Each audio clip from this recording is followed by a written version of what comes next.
Information contained in this podcast is not medical advice. It is for educational and informational purposes only. Please consult with your doctor before making any health choices.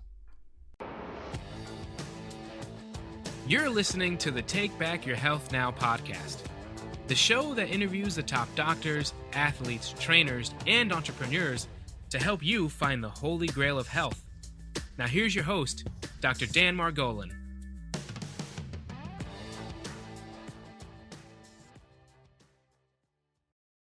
Hi, this is Dr. Dan Margolin with another segment of Take Back Your Health Now, where we pull out all the stops in search of health's holy grail.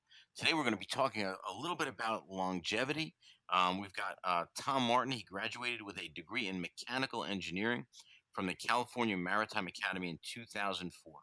Since then, he has worked as a mechanical engineer in several capacities. His favorite of these endeavors have been chief engineer for 4 years on a scientific research vessel. Though he loved his work, his outside interest always drew him towards looking for more innovative ways of using his engineering knowledge.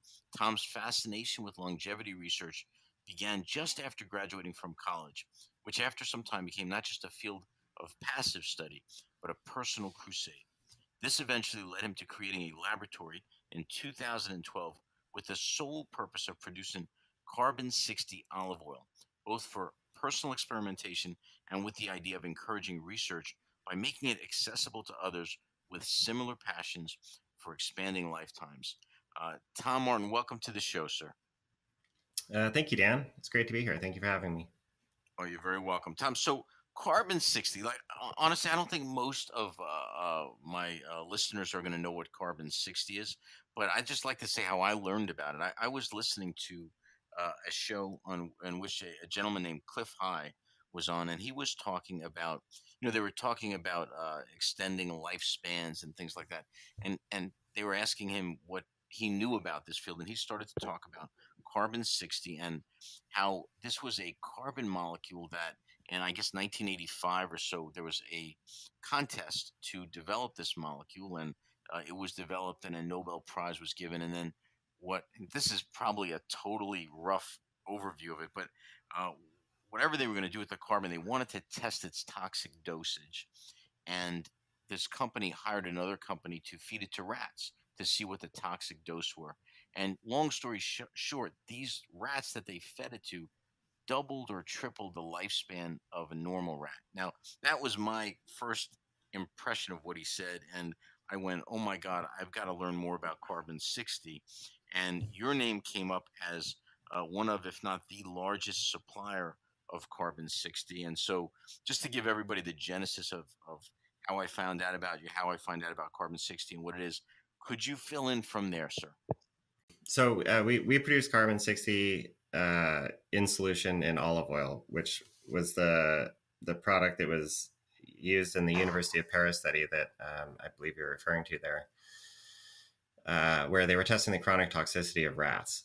And that's the only thing we produce. Carbon-60 is actually used in a variety of applications. We focus on this very narrow particular application of carbon-60, which is if it's in solution in a long-chain fatty acid and then administered to an organism, what are the effects of that? And so that's our field. And it's a fairly narrow field of carbon-60 uses overall, because carbon-60 is used in a variety of interesting applications. Like what is it used for? I mean, and why did they get a Nobel Prize for it? Just go into that a little bit, because I'm not that familiar with it.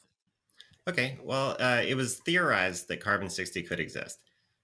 Chemists, I believe in the 50s, hypothesized that you could make a molecule containing 60 carbon atoms, which basically form a soccer ball, like a cage. And they succeeded in isolating it and identifying it in the 80s.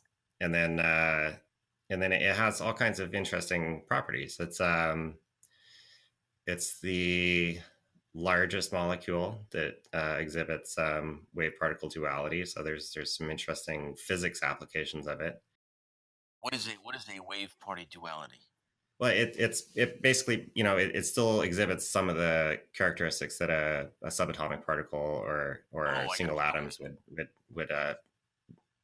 would show. But that's not really.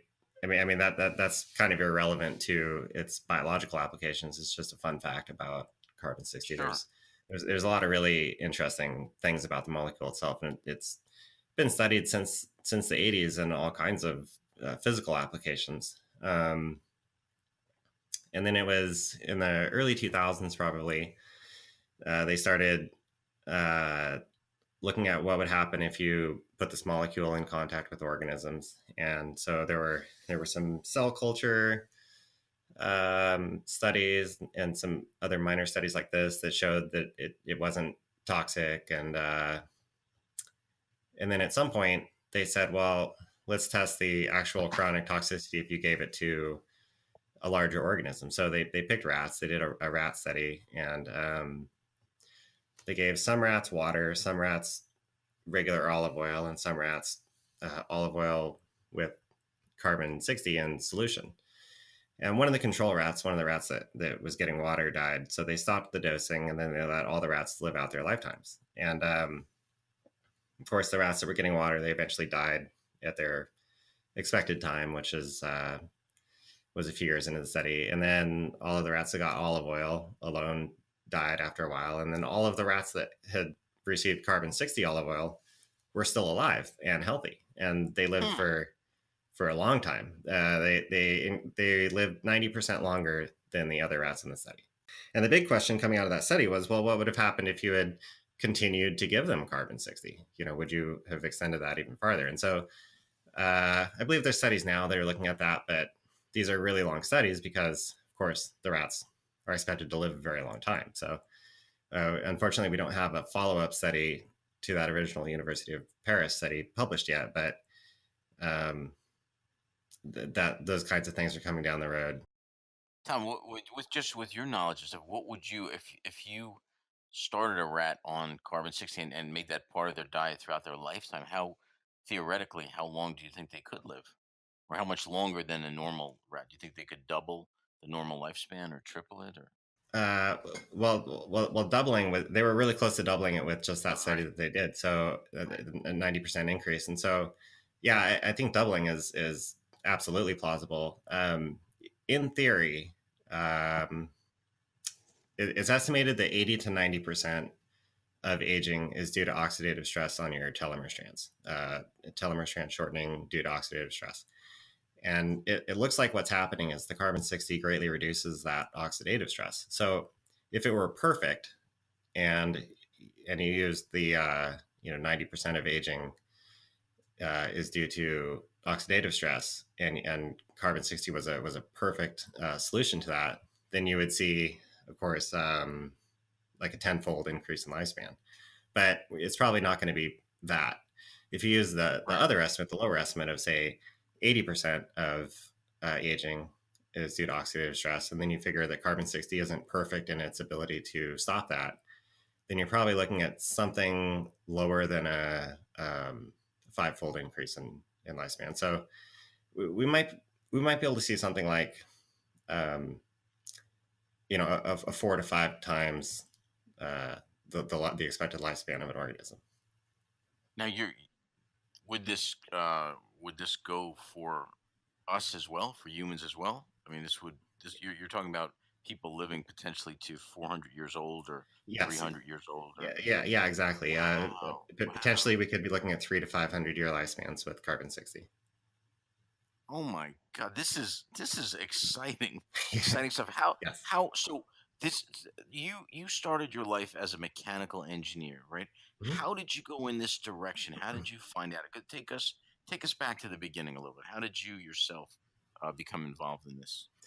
Well, I had just been passively following aging research because I figured, well, I'm 39 now, but at the time um, when this was studied, I was in my early 30s, and before that, I had just been following aging research as just a passive interest because I figured that at some point in my lifetime we were probably going to be able to figure these things out, and I wanted to be aware of it. when it happened. And so just by passively following that, when that University of Paris study was published, I looked at it and I thought, oh my gosh, this is an amazing breakthrough. Like this does what needs to happen. It protects your telomere strands properly, and it reduces oxidative stress and all these things. And I just thought, wow, like I have to get involved in this. Like this is, this is Right. could potentially completely change the world. And so right after that study was published, I started a company to produce carbon 60 olive oil,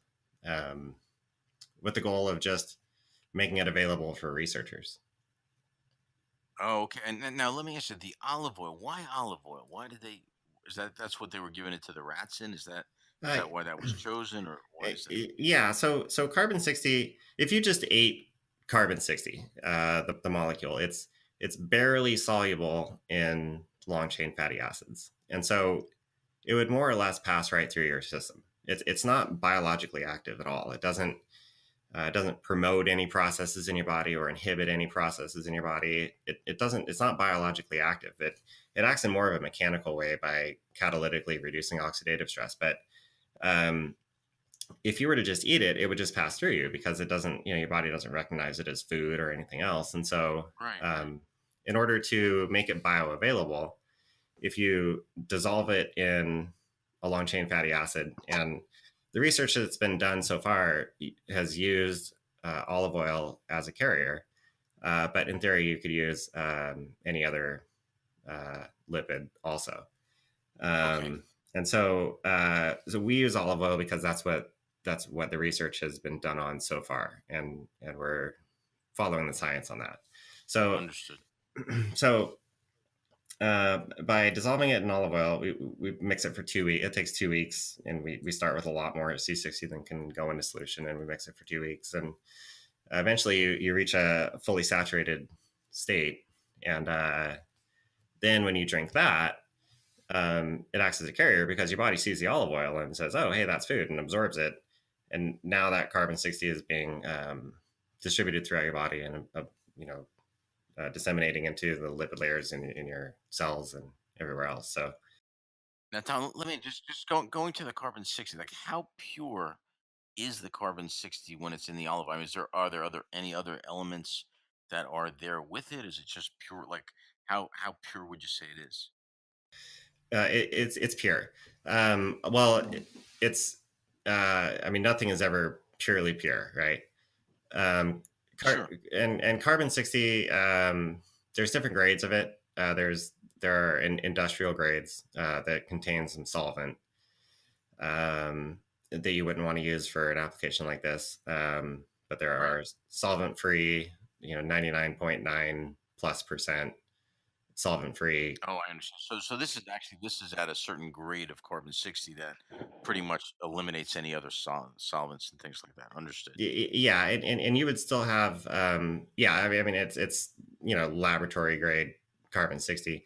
You would still have, like, no matter how purified you got it, because of the production process of carbon 60, you would still have um, minute trace amounts of things like C70, some of the other carbon cage molecules. But uh, they're in a very very trace kind of quantities. Gotcha. Well, now when the carbon 60 mixed in the olive oil, it now goes out into your system. It becomes more bioavailable because it's in this in the olive oil. Talk to us about what it does, and you're saying it alleviates the oxidative stress. Could you go into the sort of the mechanics of how it does that? Sure. So the going theory, which was examined by NIH a few years ago, the going theory is that the carbon 60 deposits itself in the lipid layers in cell membranes. So specifically, if it gets into your mitochondrial cell membranes, the walls of your mitochondria, it crosses that barrier. And one of the unique things about carbon 60 is because it's a cage molecule, it can absorb things. It can bring things inside. So it can absorb a few protons. And so if it absorbs several protons, well, now it's got a slight positive charge. And so then when it gets inside of that cell membrane, it decreases the electrical potential across the membrane wall. And when that happens, um, because of that decreased electrical potential, you don't have the formation of as many reactive oxygen species as you would have otherwise. And so it acts in a sort of a catalytic way by changing the electric potentials across your cell membranes. It sort of catalytically reduces the amount of reactive oxygen species that are generated when your body is producing ATP molecules, your body's energy molecules. And what you said, a cage molecule. What is that referring to? The fact that it's shaped the way it is, or what does that mean? Yeah, yeah. So, and the right analogy there is to think of a soccer ball. So, where all of the seams come together on a soccer ball, imagine a carbon molecule at each one of those corners, at each one of those intersections. And so Okay. you'll see that that's a hollow sphere, and so it's actually pretty big inside for a molecule. Right. So Okay. it forms this big hollow molecule, but the holes in between the intersections where you would have the flat spots on say a soccer ball are big enough to let something in like a proton, which is very very tiny. And so, Gotcha. and then those protons can just stay inside of there bouncing around, and the whole molecule can become positively charged. So Gotcha. it's this mechanical um, function of carbon 60 that seems to make it do what it looks like it's doing. It's not, uh, like I said earlier, it's not actually bioactive at all, or in any known way. So it's almost like just cleaning up some of the trash of the reactions and allowing them to get on with it. It's almost, if I use that analogy, it's kind of like having a janitor coming in and sweeping up all the junk of the ATP kind of reactions. Would that be a good analogy? Yeah, I'd say that would be a good analogy. Or maybe you could think of it like a catalytic converter on your car, where it's Okay. cleaning up the byproducts of combustion. It's making that process cleaner. Gotcha. Gotcha. And so how did when did they just completely accidentally fall upon this with these rat experiments? Is that how they realized, or did they expect that, or was this like a Uh, total, oh my god? it was somewhat expected. They didn't expect that kind of result. They didn't expect that magnitude of a result, but it had been tested in various microorganisms previously and had shown no toxicity and had shown maybe some benefit.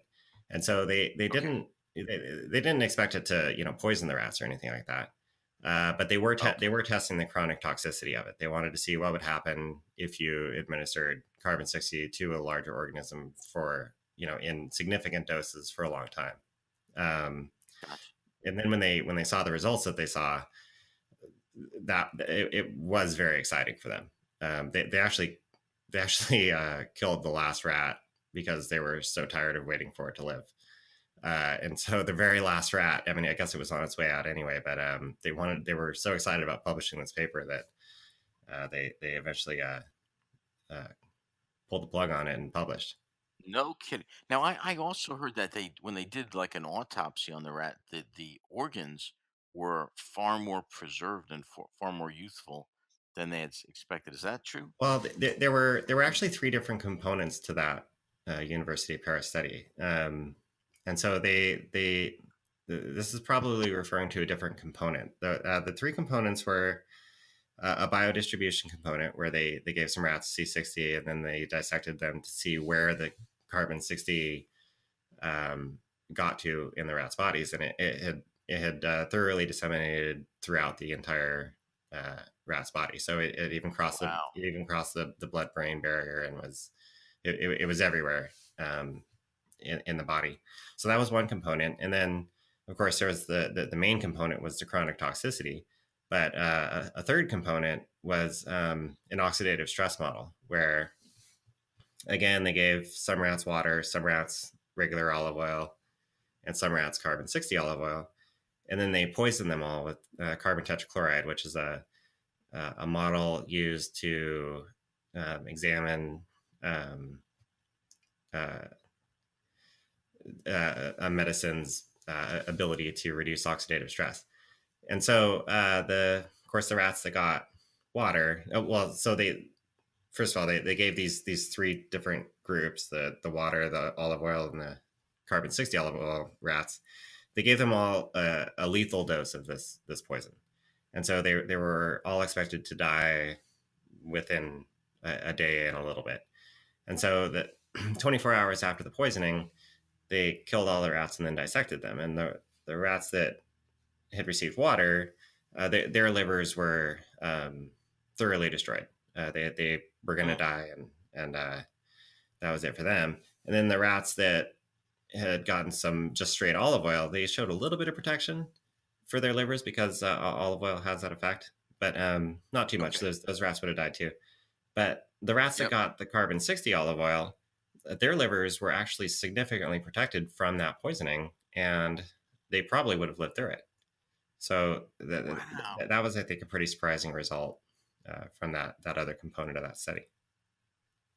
Oh, amazing. I mean, this is like this is revolution. This is really like a revolutionary kind of thing. I mean, if it pans out to be what it sounds like, are there currently any other studies being done, or Thousands all around the there world. are?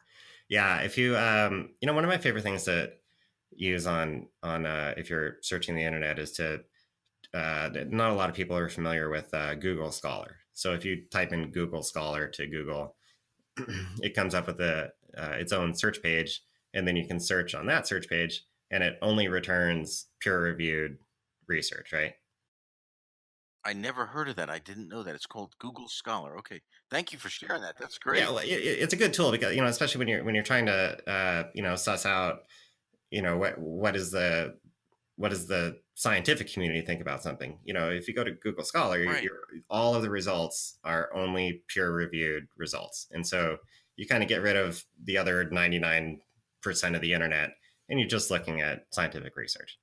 Um, so, Wow, that is a powerful oh yeah, tool. it's great. I'm surprised not more people know about it. It's I don't know, it's pretty, it's a great tool. So if you Yeah. type in carbon 60 into Google Scholar, you'll see thousands of published studies. So it's being studied all over the world, and it's really interesting. Like some of the results that are coming in, and they're looking at it in a lot of different ways. And so yes, there's a lot of ongoing research, and it's worth anybody who's looking into carbon 60. It would be worth doing a search like that to kind of see what the current research is on it.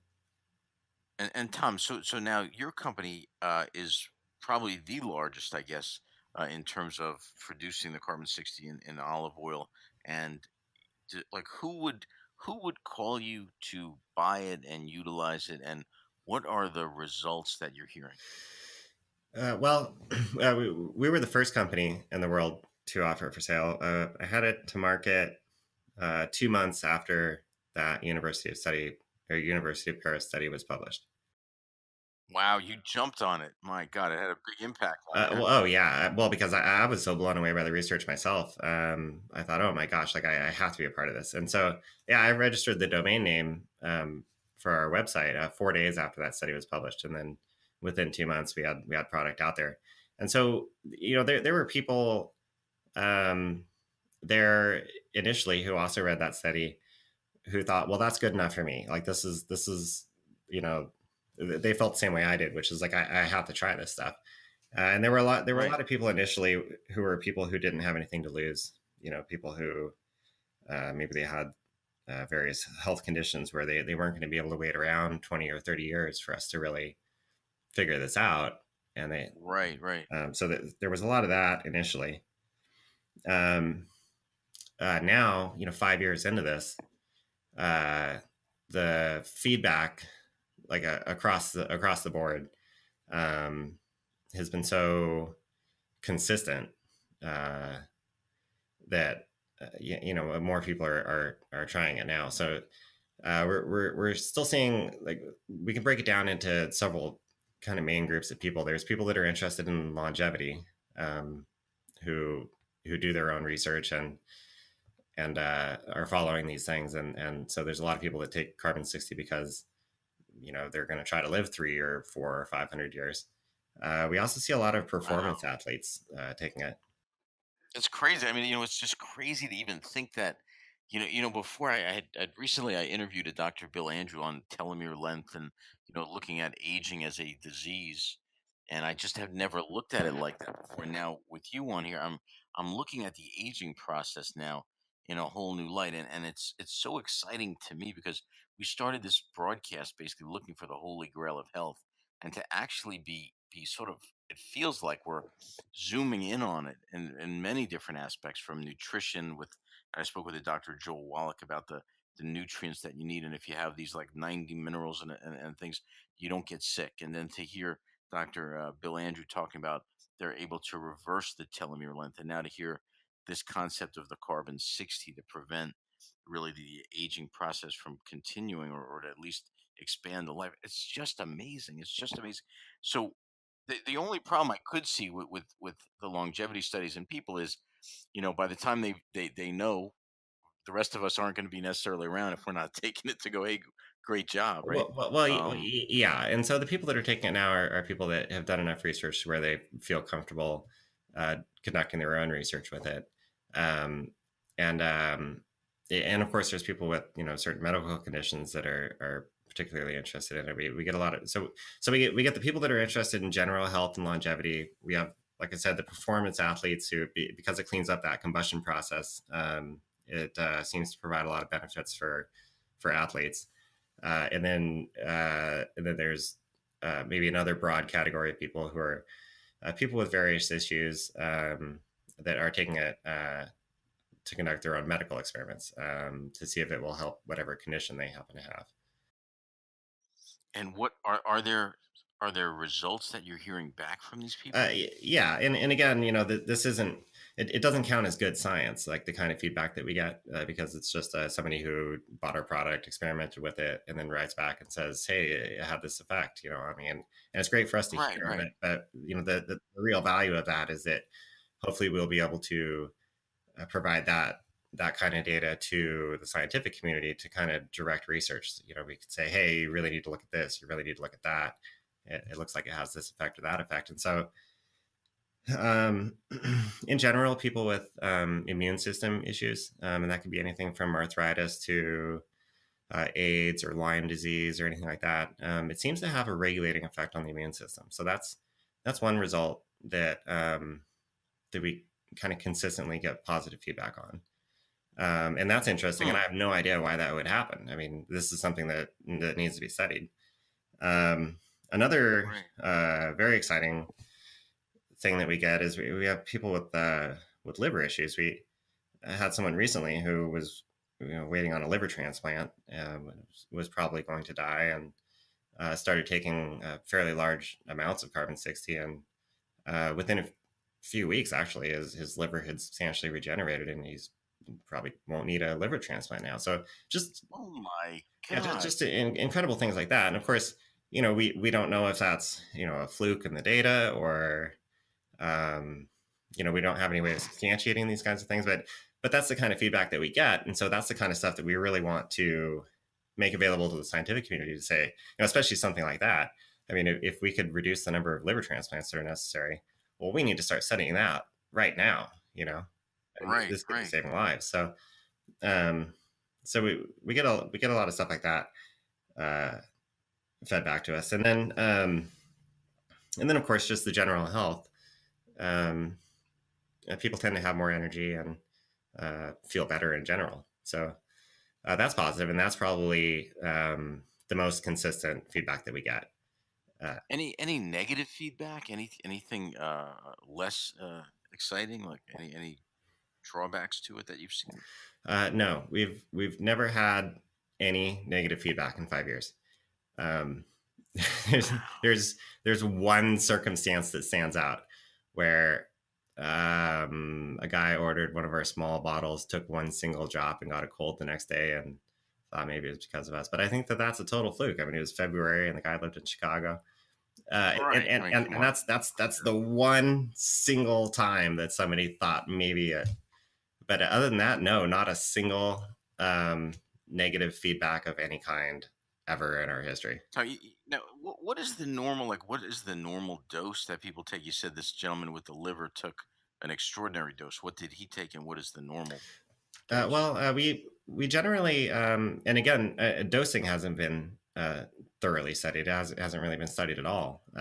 So our dosing, like our idea of what is a good dose, comes from feedback from people experimenting with it over the last 5 years, and we've kind of narrowed Right. it down to sort of a range that seems to work well for most people. But again, this is up to people that are doing their own research to set their own dose. But a lot of people will take an entire 100 milliliters in a day, or maybe half of that amount, 50 milliliters in a day or two, Okay. initially to get some carbon 60 into their system, and then Okay. scale back to more of a maintenance dose of typically 1 teaspoon per day.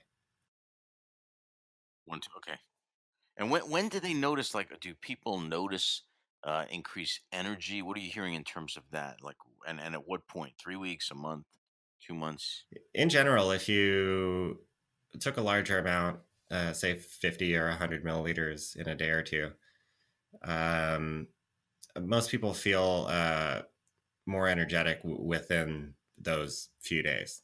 And then if you're taking more of a maintenance dose, like 1 teaspoon per day, it's a bit more subtle and it takes a little while longer. But the feedback that we get there is that after a while, after some time, after several months, you look back on those months and you realize that you've had more energy and that everything's been working fine and that uh, you just feel good. Um, and so it's kind of a subtle effect, which I suppose you would expect from something that isn't biologically active and is supposed to work over a very, very long period of time. So it seems to be just a subtle effect of being able to look back at the time period that you've taken it and realize that everything has been great during that time period. Um, Tom, this is you're really on the cutting edge here. So this is like, uh, this is just something that really will be looked at harder and harder, and there'd be more and more studies. But right now, it's a little bit like the wild, wild west of longevity studies, I guess, right? Absolutely, and especially from our perspective, because we're not. There's sort of two parallel things happening. There's the scientific community that is studying carbon 60 in thousands of studies around the world, and then there's this entire community of people that are just experimenting with it at home. And of course, those are the people that we interface with, and so that scene is uncontrolled. It's not academic. I mean, some of it is. Some people are very academic with their approaches to it. But yeah, I would say that it's a pretty wild west scene. It's maybe like the internet in 1992. Right, right. How many people do you think are taking it on their own right now? If you were to say 10,000, 50,000, I, 500? I would say in the neighborhood of 10,000 in the world. Okay, okay. Amazing, Yeah. amazing. Tom, I want to thank you. What a great interview, sir. Let me ask you, as we wind down our interviews, we always ask our guests what they consider the holy grail of health to be. So I guess I would like to pose that question to you, sir. What do you think the holy grail of health is, and where does another part of that is where does carbon 60, in your opinion, fit into that? Oh, well, I think the real goal is to keep your telomere strands long. If you can keep your telomere strands long, then in theory you can continue to live a healthy uh, life. And so, if you can keep your telomere strands long, that should be the holy grail of health. And carbon 60 prevents their shortening. If we could find out a way to increase the length of your telomere strands, I think that would be the ultimate. But as a stopgap, and a pretty good one if you wanted to maybe try to live 400 years, that's where carbon 60 fits in. Yeah, is to prevent the shortening Right, of right. telomere strands. What do you think this is going to do to the social security systems? I'm sure they'll abandon it. Well, It's going to. well, I'm sure they will. yeah. I mean, at some point, if I mean, they're already pushing the retirement age back. Every couple of years, it seems like they make it older and older. And So you think maybe you'd retire at like 250, yeah, maybe yeah. 300? In theory, and these are things that aren't going to really, we're not really going to see them for quite a while. But it's fun to think about how it will change that, and what you could do with 150 years or 200 years or 300 years. We we really haven't had the luxury of thinking about that before. No, absolutely. This would be change society dramatically. Yeah. Tom, people that want to get in touch with you, find out more about the product, and how would they do that? Oh, well, we have a website, carbon60oliveoil.com, and you can get a hold of us through our website. And we also have some research there, and our product is available there, of course. And that's the best way to Wonderful. get a hold of us. Tom, I want to thank you for a great interview. I really appreciate it, and thank you for your hard work. Thank you, Dr. Dan, and thank you for having me. It's been great.